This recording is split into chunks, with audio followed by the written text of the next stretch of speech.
Hello and welcome on today's video.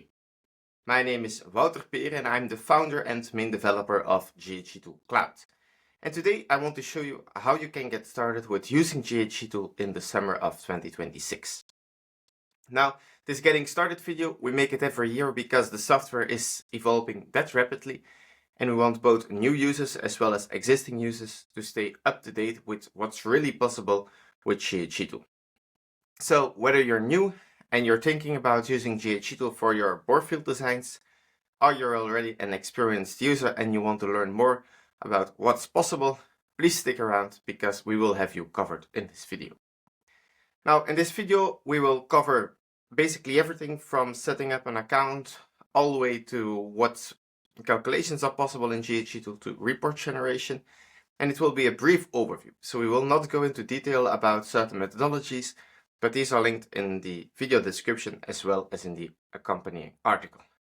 So let's buckle up because it will be a rather long video, quite fast, so stay focused and let's jump into GHEtool.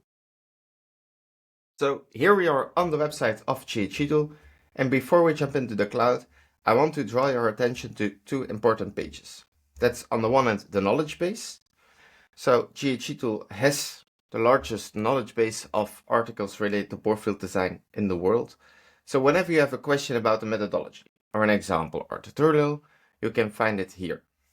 So for example, if we go to this article on thermal interference, you will have the article itself, the explanation, as well as a video showing you basically what's in this article and explaining everything visually.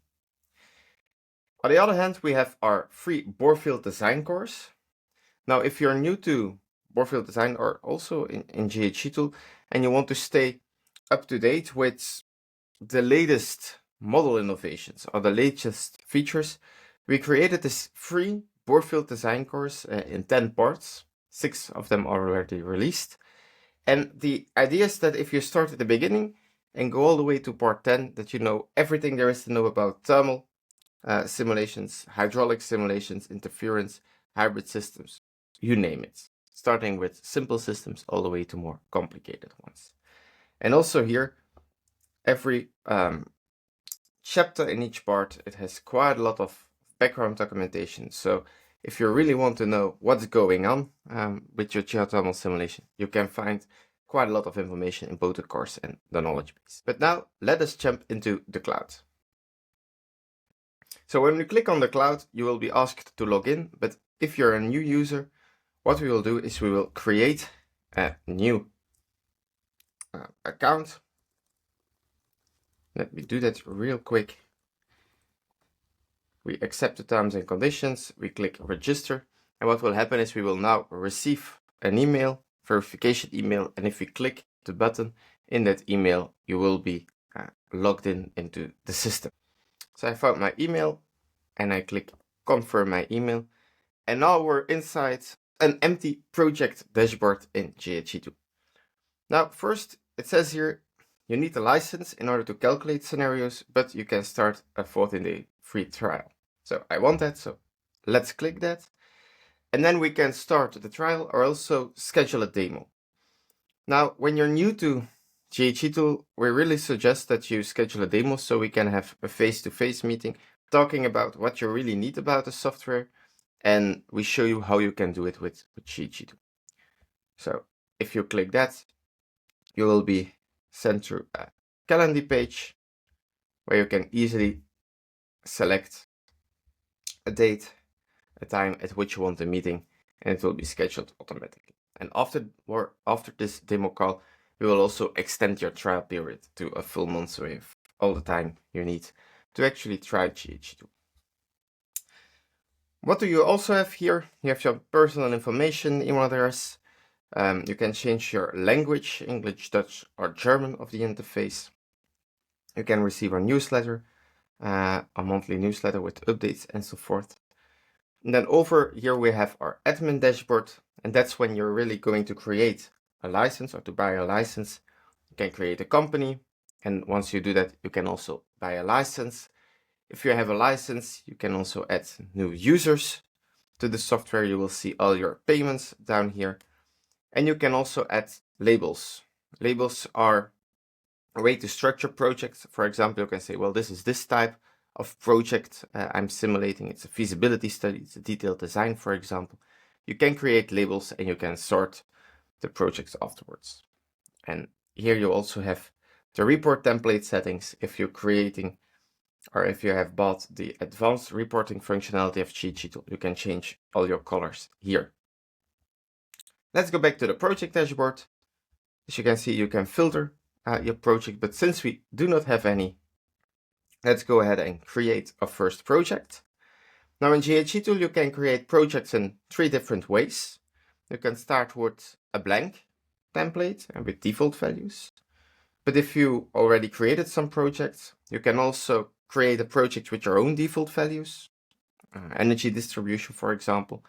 You can store this as a template and then always start from the same template, so you're sure your assumptions are always correct, or let's say identical, or you can also copy an existing project. We will start with a new project, namely my first project.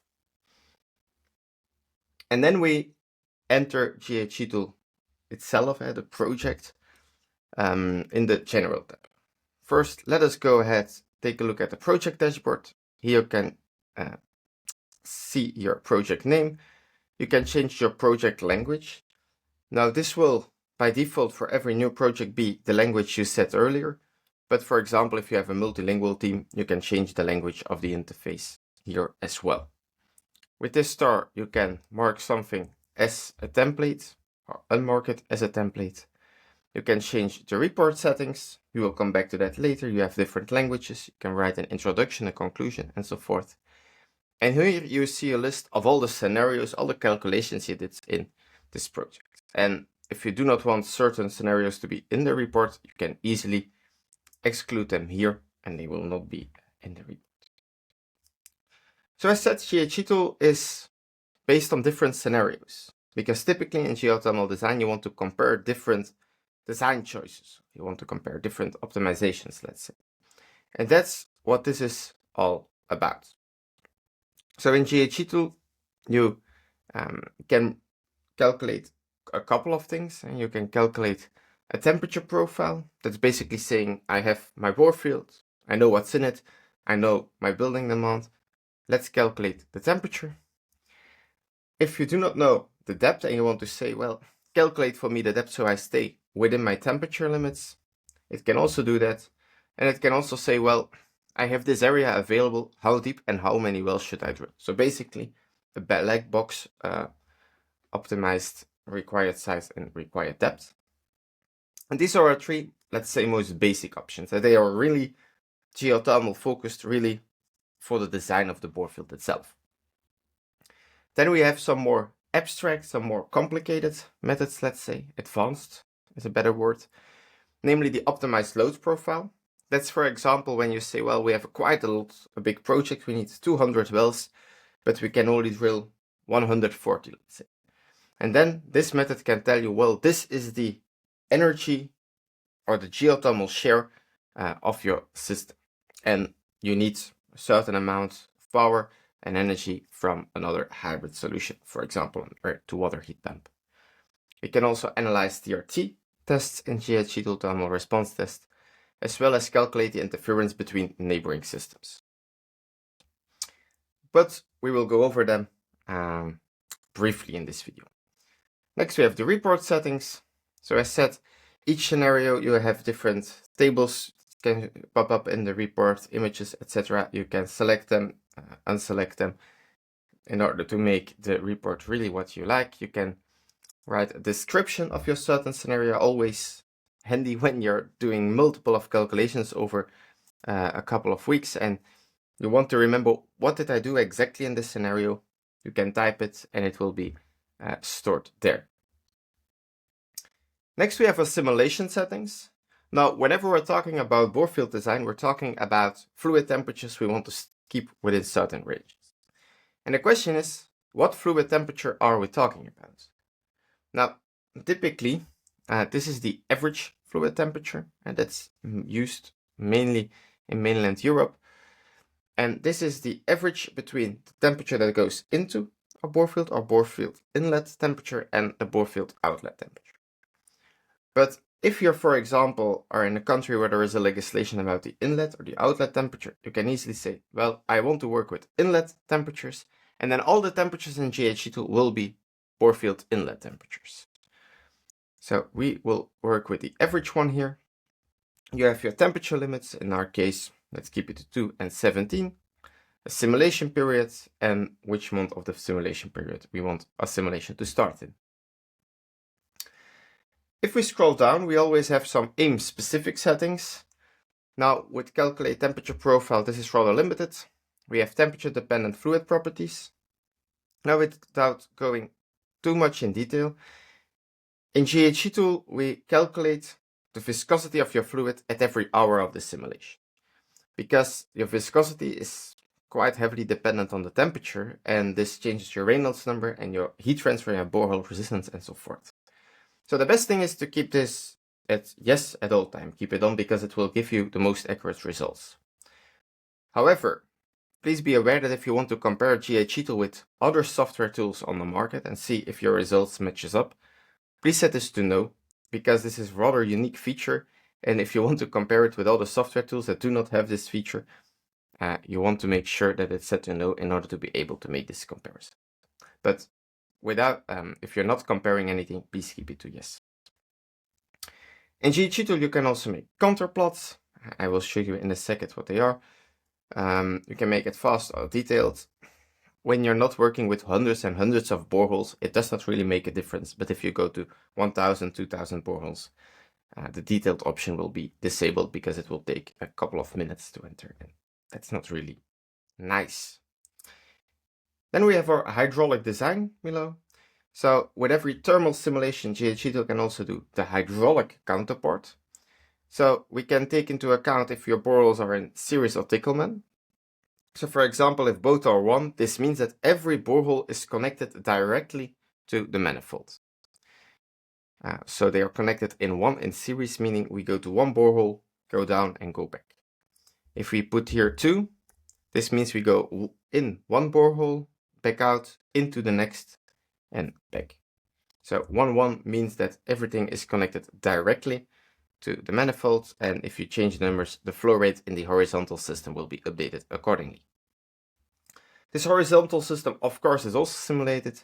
You just enter the length of the distance to your furthest borehole, because that will determine the entire pressure drop of the system.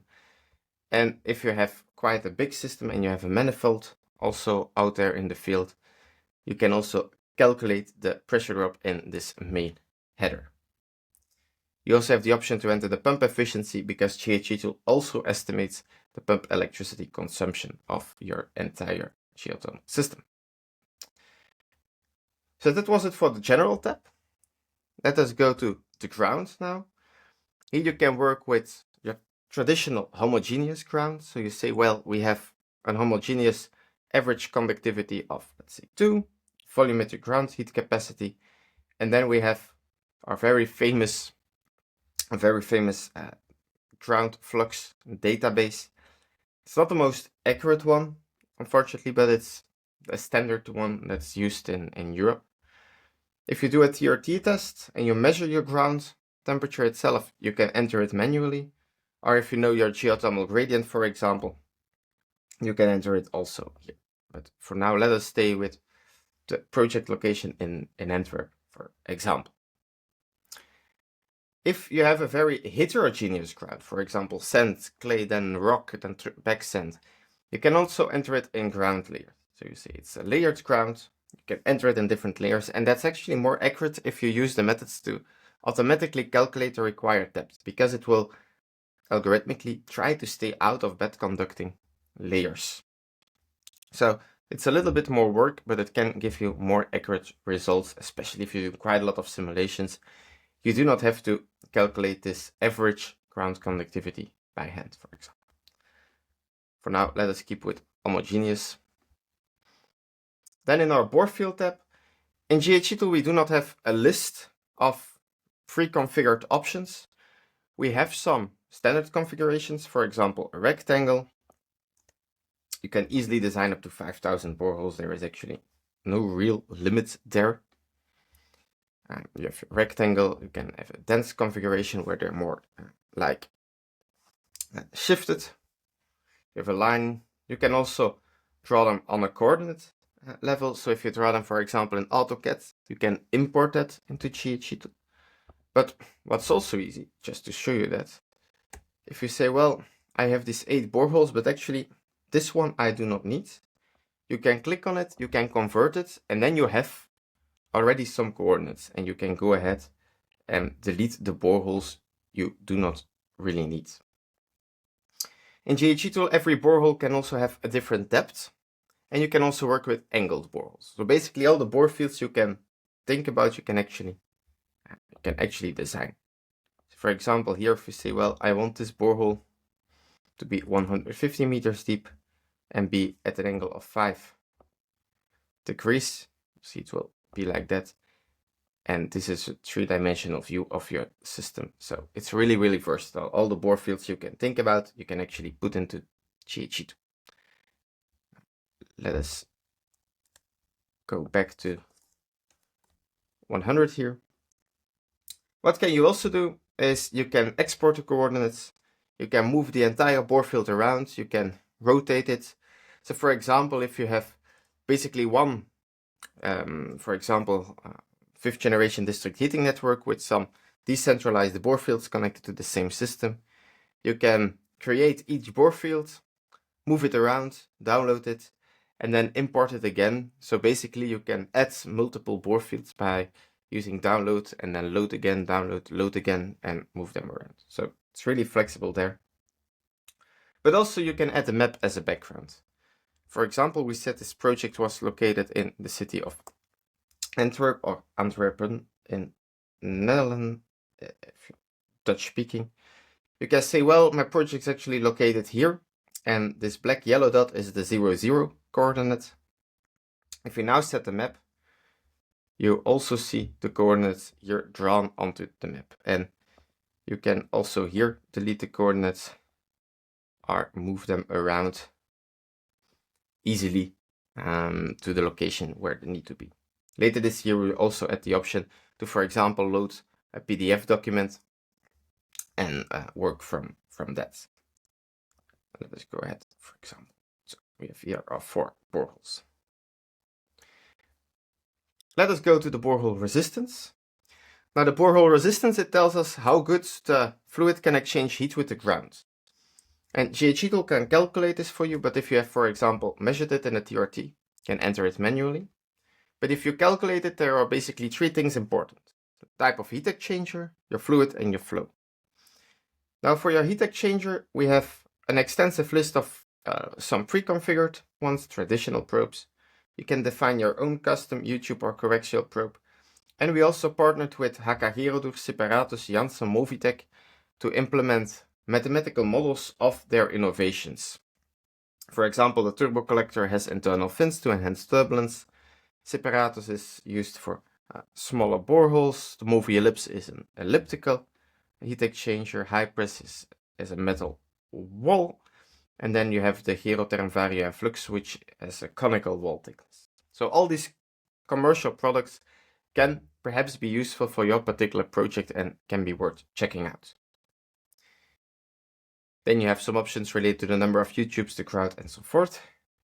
On the other side, you have the type of antifreeze you want to use. We have also here a table with also some commercial products. But if you want again to compare it with other software, you can also enter these values manually. The downside of this, of course, is that you don't get freeze warning, and also your fluid properties are not changing with temperature, which they do in practice. So I would suggest sticking to the database here.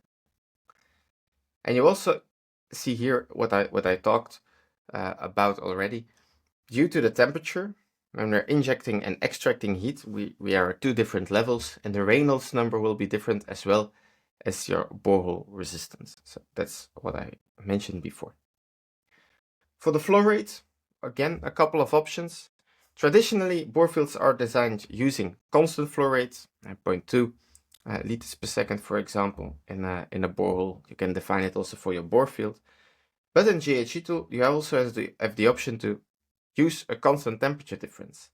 And in that case, GHEtool will update your flow rate every hour, every month of the simulation period based on your thermal load.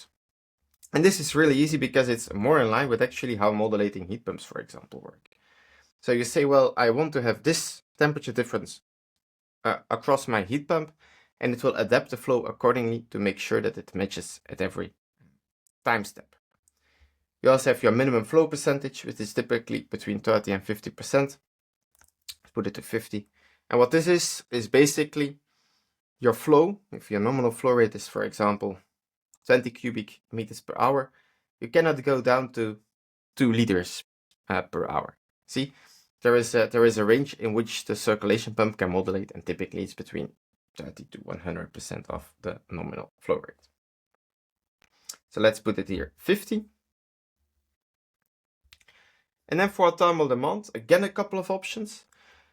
First, you can select if you're working with the building load or the geothermal load, meaning that if it's geothermal, we are actually talking about extraction and injection directly. So what comes in and out of the ground.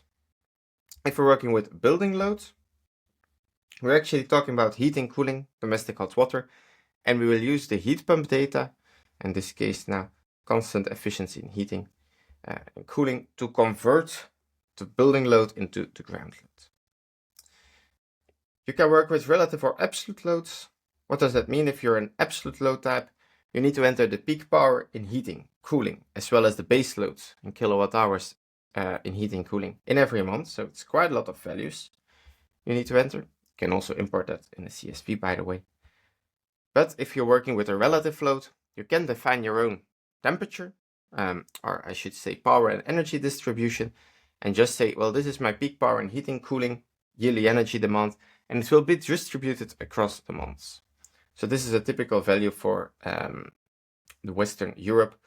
But if you're on the other side of the world, for example, in Australia, you need to switch certain values in order to get your heating period in June, July, and so forth, and not in January. So please be aware of that.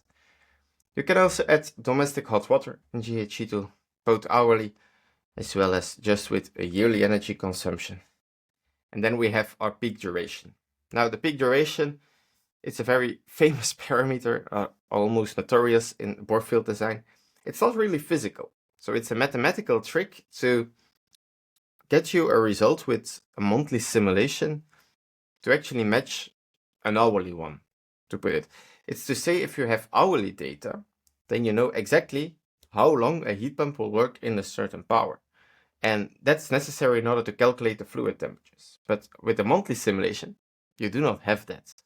And that's why we need something like this peak duration in order to say, okay, if the heat pump turns on, it will, in this case, 8 hours run at the maximum capacity in one run.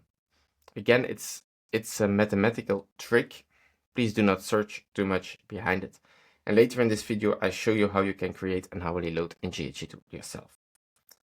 So let us go ahead and send this to the server.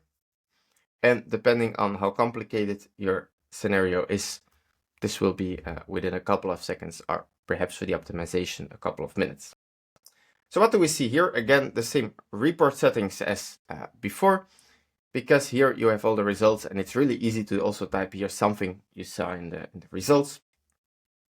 We have some numerical values, so you see, let's go ahead and get rid of this green bar. You see here which version GHEtool was used for the calculation on which date. There are almost weekly updates of GHEtool, so this is also important to keep track of your calculation. You see here that there is an imbalance. We extract more heat from the ground than we inject into it. We have some minimum and maximum average fluid temperatures in this case over the whole simulation period. We have the same for the base loads, number of boreholes, etc. We have the average undisturbed ground temperature. So given the geothermal heat flux and your ground conductivity, this was the temperature we ended up with. And then we have the different Reynolds number, different pressure drops, and different borehole resistances. This is your monthly average fluid temperature. Whenever you have questions about certain graphs, you have here a question mark, and you can actually read what's shown on these graphs. If you want to get rid of certain lines, you can click and they will disappear. But basically you want this to stay within certain limits. You can also scroll on them, you can right click and save the image as a PNG file for your own presentations, for example. And in GHEtool you can also export all the data that's on the graphs to a CSV file for post-processing. So it's really, really flexible and transparent about the results. If we scroll down, we see here our contour plot, and this was also something I showed, and it's really a new feature in the software. Basically what it does is it shows you how the ground in and outside your bore field, how it's influenced by the imbalance. So in this case, we cool down the ground year after year. This means that our geothermal bore field is also cooling down the surroundings. And you clearly see here how all the boreholes interact and how far the influence goes. If you then scroll down further, we have here our hydraulic design and the pressure drop in both extraction and injection, heating and cooling. And they can be different. Of course they're different because the temperatures are different, your viscosity is different. And in our case, we worked with variable flow rates. And you see here that in extraction, when we had 15 kilowatts, we have a higher flow rate through the bore field than in injection. We have also higher pressure drop and so forth. And basically, what we need is 19 kPa to get our nominal flow rate for heating and only 10 for cooling, also including the horizontal pipes. We have here also an estimate of your required pump energy consumption. And you see here the pressure drop graphs as well in function of the flow rate. To the right, you also see your Sankey diagram. The Sankey diagram is really famous in, for example, chemical engineering, but we also applied it to geothermal systems because it can give you some extra insights. For example, to the right, you always start with heating and domestic hot water. In this case, this is provided by the ground source heat pump that gets part of its energy from electricity, and part of it is imbalanced, so using the ground as a source, and it's cooling down the ground year after year. But what you actually want is seasonal thermal energy storage, STES, and that's the energy that we store when we're cooling with our geothermal bore field. It's geocooling, requires a little bit of electricity. In this case, it's passive. This is stored into the ground and we use it again. So basically, this shows you how the energy flows from cooling and input to heating. So this was, congratulations, you've made it through the first overview of the software itself. Now let's play around with a certain amount with a couple of parameters, shall we? For example, let's duplicate this and let's tell you how you can make an hourly profile. So let's go back to the general tab. I will disable the contour plots, go back to our thermal load and say here, well, let's create an hourly load profile. And what this will do is you can upload your own weather file or you can search it. So in our case, it was city of Antwerp. Use that location. What this will do is it will, based on a European project that categorized or that used satellite images to get weather data for the entire planet, it will take that data, the outside air temperature, and basically it will match, or it will create an hourly load profile that has the same peak heating, peak cooling, and yearly heating and cooling demand as your own estimates. You can also use this to create simultaneity and collective housing. It's a little bit too far for this video. You can see it in the description. But basically, if you generate it, you end up with an hourly temperature profile that again has the same peak heating, peak cooling as yearly heating and cooling demand. You can download it, but you can also just use it. And if we now, let's disable the domestic hot water for now. Let's give it to the server and let's calculate now this hourly temperature profile.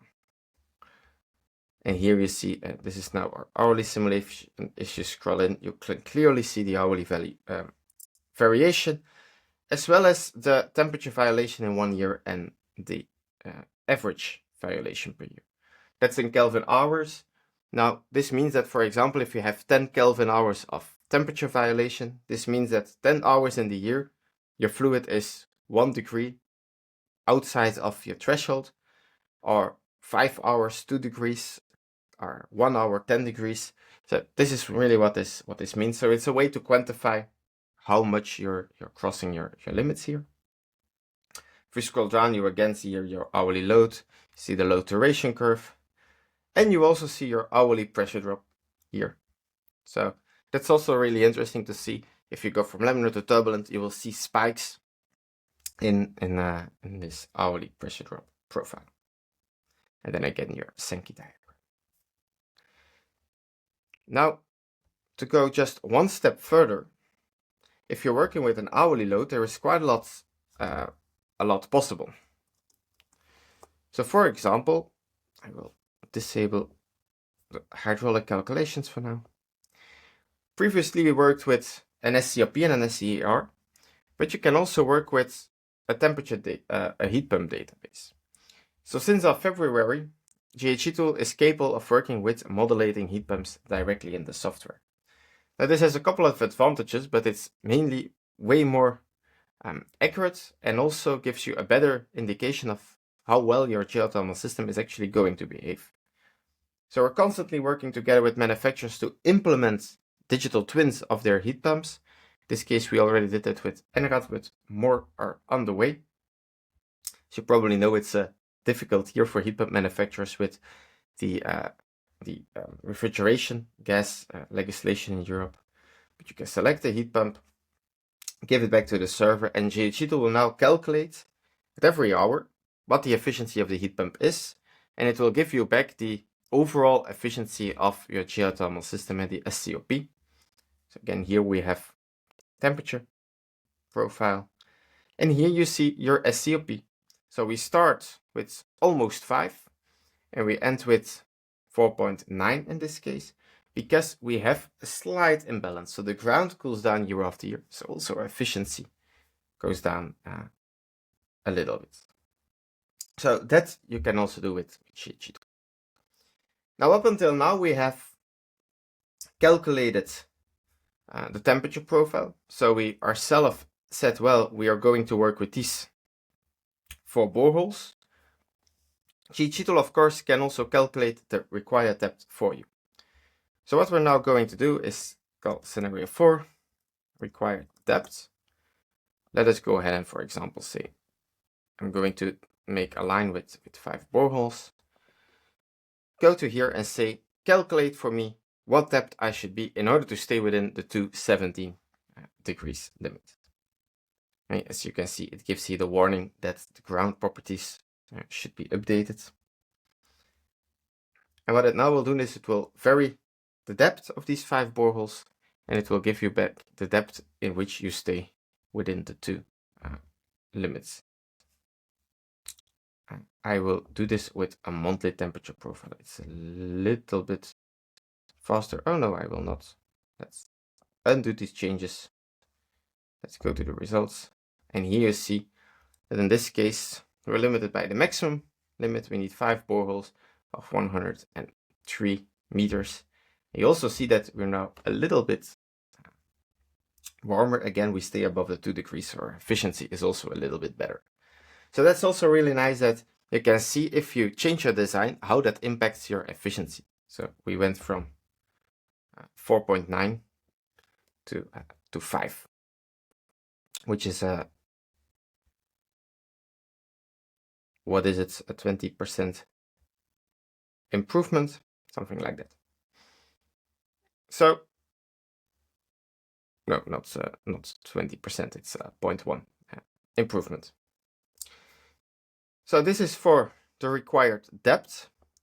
In case you also do not want to estimate the number of boreholes you need, you can, for example, go to scenario 5, create size and depth.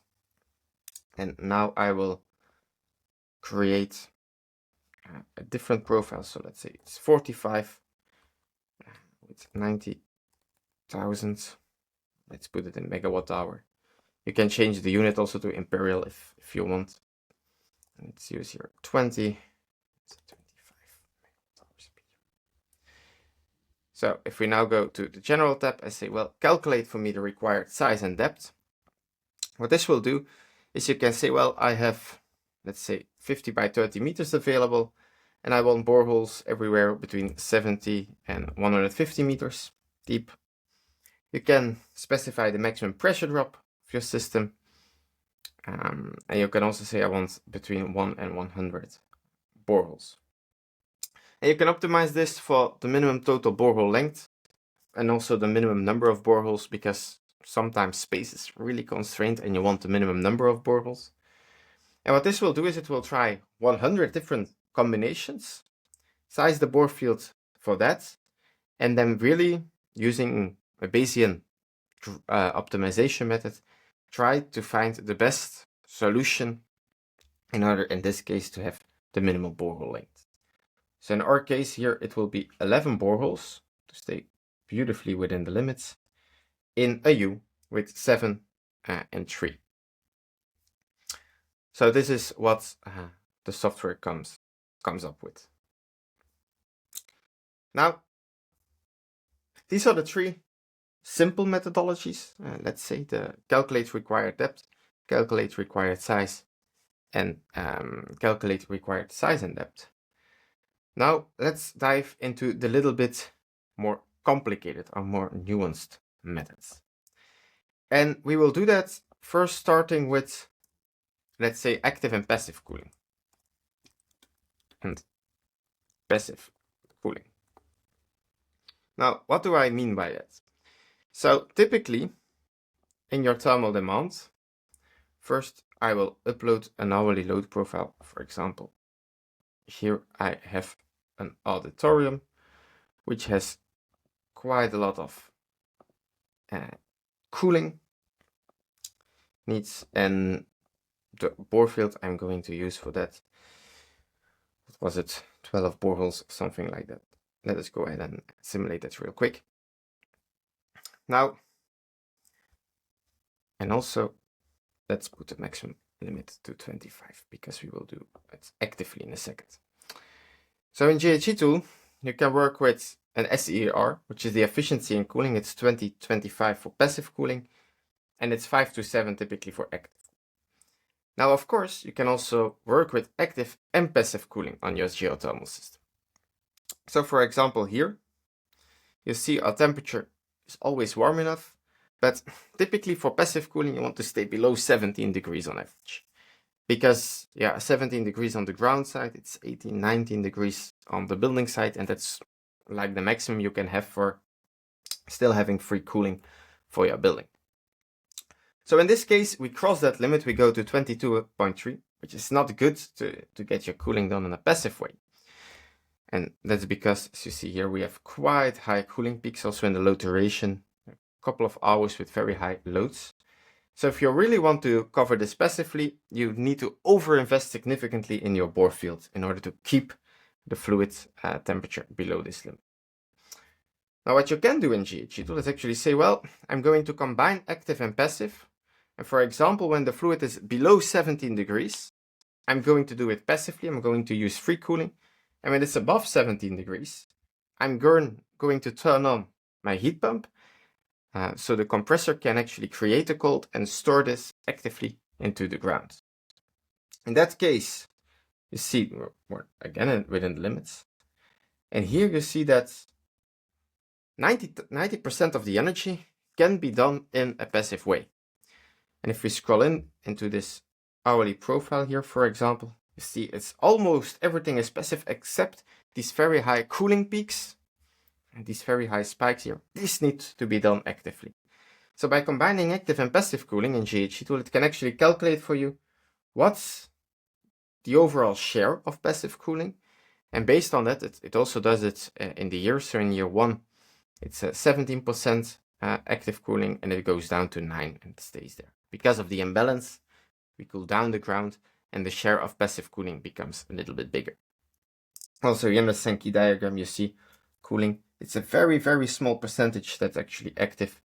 The biggest part is passive. It's free cooling in this case.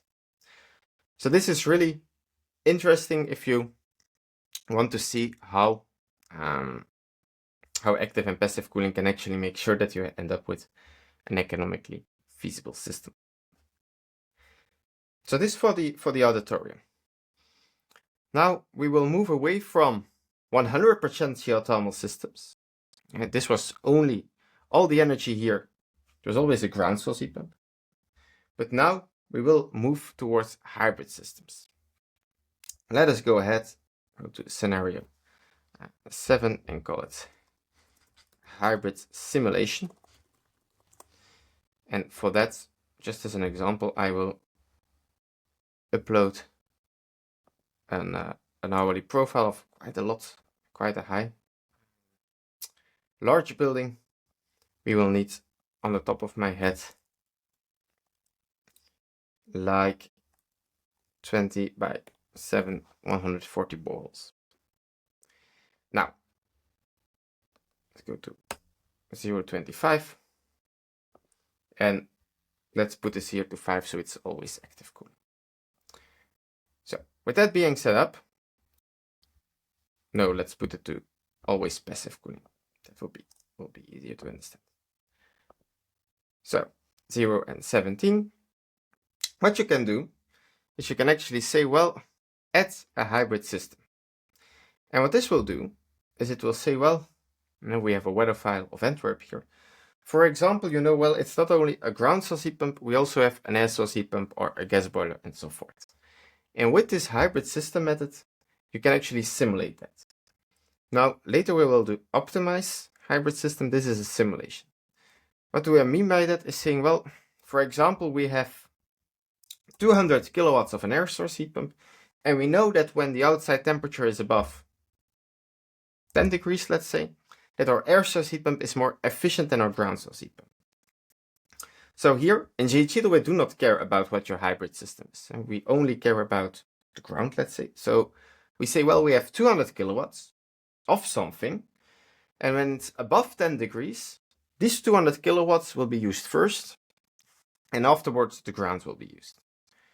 Same, for example, with heating below a threshold. They say, well, for example, we have 100 kilowatts of an existing gas boiler, and when it's below, let's say, 5 degrees, we will turn on this gas boiler in order to not extract too much peak power out of the ground in this very cold periods. And the same can be done with cooling. So this is really basically like you do the control strategy in practice. For example, you have outside temperature, set points, and then based on that, you will control which technology will go first in your hybrid system. Let's go ahead and simulate this. And the reason why we call this simulation is because you set these thresholds in advance manually, and the system will see what the consequence of your choices are. So here you have your temperature profile again. And with the settings we did, we see that 70% of your entire heating demand is geothermal, but our hybrid heating above a certain threshold, so this was 200 kilowatts when it's warmer than 10 degrees, will take 22%, and the other part, for example, in this case, it was the gas boiler, when it's below 5 degrees, it will take 7% of your energy demand. And here you also see how it varies from month to month. So this is really easy if you want to say, okay, I want to make my geothermal bore field a little bit smaller, so I'm going to install other technologies, or it's in a renovation and we still have other technologies around. This can really be a fast way of just saying, okay, let's assume it's 200 kilowatts and we turn it on above a certain threshold. And this way you can, in a couple of seconds, do quite a lot of variation and see, okay, what's the ideal size of your system. Also in the Sankey diagram, this is now a little bit more complicated. You see here we now also have, for example, a hybrid system for heating, which is basically the sum of those two. Now this was a simulation. It's not an optimal solution because basically you set the thresholds yourself, but it's not getting everything out of the ground that you can actually get out of it. So what I'm going to do is I'm going to say, let's create scenario, optimize. So here we see we stay beautifully within these limits. Going to the general tab, and now I'm going to say optimize the load profile. Now what this will do is it will maximize, you can see it here, either the power, the energy, or the balance. Now without going too much in detail, basically what it will do is it will say, okay, I want to get as much power out of my geothermal bore field over the whole simulation period as possible. And you can see here what this means is it basically limits the maximum power in heating and cooling in such a way that we stay within the limits all the time. And in this case, you can get 94% of heating from this bore field and 87 in cooling. But just to make it a little bit more interesting, let's make the bore field a little bit smaller, shall we?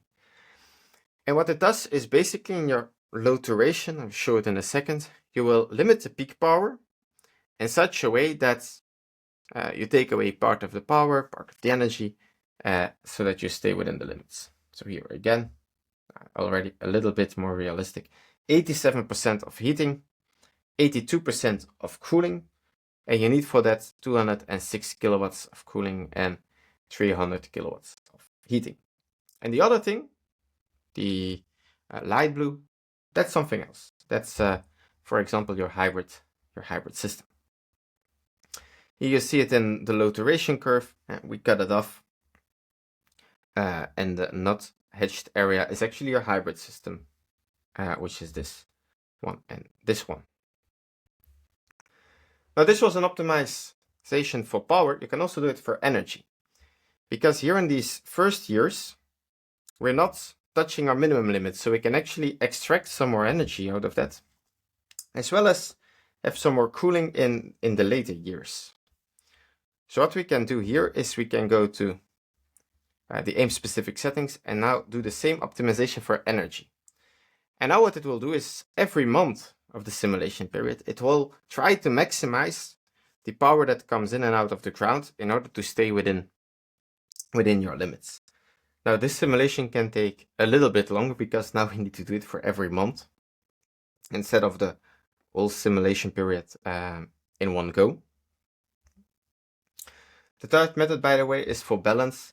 It's like the optimization for power, but now you also want to make sure that your ground, that there is almost no imbalance.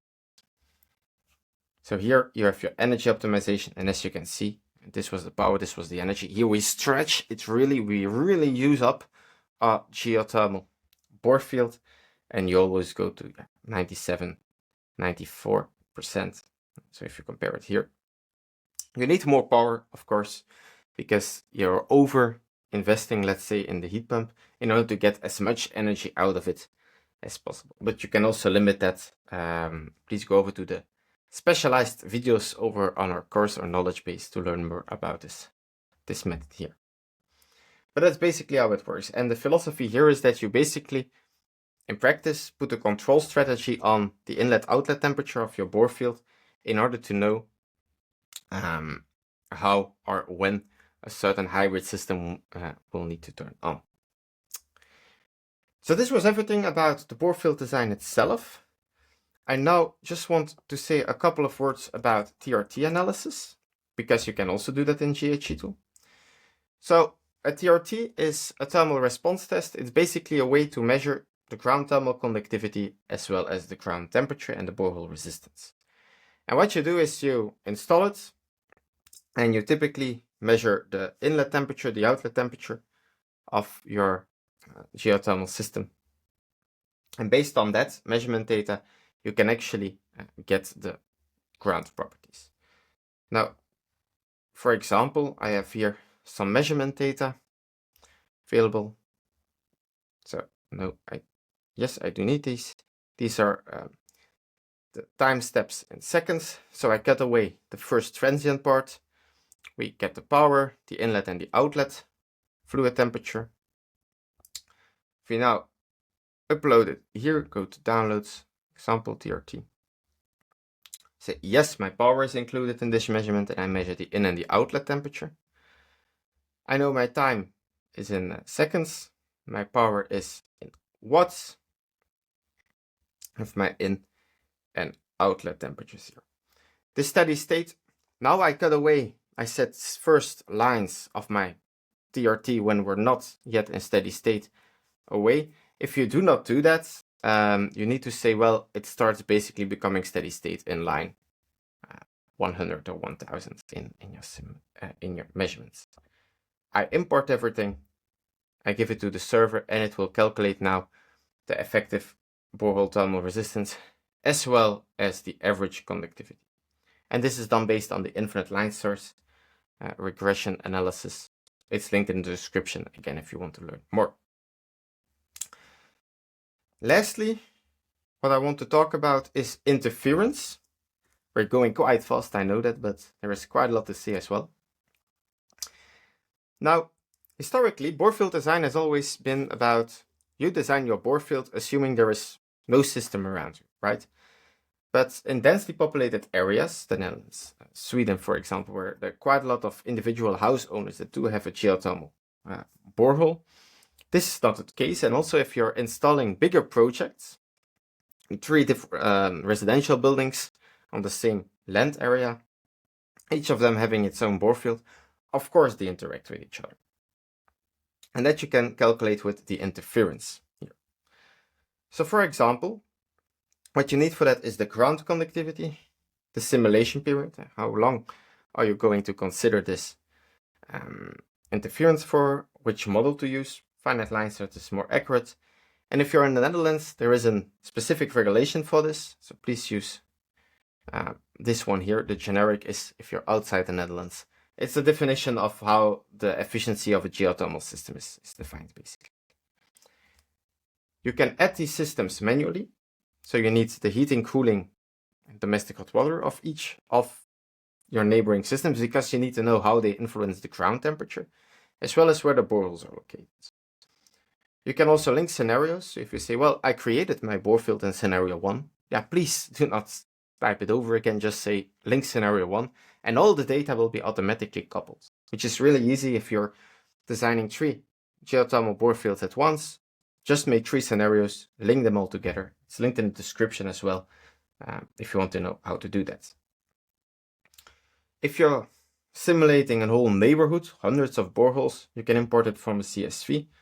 In the Netherlands, just to show you how easy that is, they have a public database with all the existing geothermal boreholes. For example, all these yellow dots are individual boreholes. And if you go, for example, this region here and say, well, I want to install a geothermal borehole there, then we need to import these 15 systems. Let me go ahead and do that. And it automatically loads all the coordinates, the depth, the cooling and heating loads. And if we now give it to the server, basically it will say, okay, what is the influence of each system on the next? And that you see here, by the way. So the fact that building 1 has a geothermal system, it will cool down system 2 with 0.8 degrees after 25 years. System 3 will be cooled down with 0.3 degrees and so forth. And in the end, this is your total interference. So because, imagine I simulated my system to stay above 0 degrees after 25 years.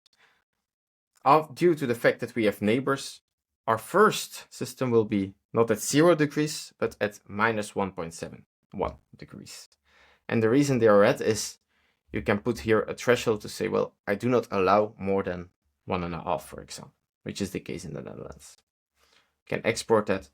And here also in the contour plot, you can clearly see how the interference grows between these neighboring systems due to the imbalance. Lastly, before we wrap this up, we've now shown everything there is to see in GHEtool. You can also now create a PDF report from this. So let's call this my first report. You can write an introduction and a conclusion. You can make a summary report or a full report. And what this will do is it will take all your input data. It will take all your assumptions. It will take all the graphs, all the results, and will combine it into one PDF report that you can also personalize if you want with your own logo and colors and so forth. More information on the website. And that's basically going to create a document ready to send to your client. It can take somewhere between 10 seconds and a minute to simulate. This one, now we have quite a lot of scenarios, so it can take somewhat longer. Here we are. Let's open it. See, it's quite a long document, but basically what's in there are all the summaries. So this was the first simulation where we draw the coordinates on a map. It was a monopropylene glycol, W, the energy demand is here, temperature profile. Hourly simulation with the heat pump database, so the calculated efficiency is also shown here. And basically all the simulations we did here, the hybrid system, optimized for power, the TRT, the interference calculations. And then we have all the input data, the pipe data, the fluid data, hydraulic data, and so forth and so forth. It's all there. You can see also the contour plot. So it's really, really elaborate, and as said, depending on which properties you select in which scenarios, you can make it longer or shorter. So this is the longest version you can have, but chances are you can narrow it down to, let's say, 20 pages as well for these 11 scenarios. So let's jump out of GHEtool and wrap up this video. So this was everything I wanted to say in this getting started video. Chances are it went all a little bit fast and we flew over all the different options, and as you can see, it's quite a lot. But again, if you want to know more, please check out the different videos, each specific to one of the topics we covered. Take a look at the knowledge base, take a look at the course, there's quite a lot of background information available. If you think GHEtool is something for you, please create a trial license and schedule a demo. I'm more than happy to go over the software again with you in person. Or if you have very specific questions about capabilities of the tool now or in the development timeline, please ask me. I'm more than happy to think how we can keep improving the software and making it more useful for you as well. So I'm looking forward to hearing from you, but anyhow, I see you in our next video. Take care.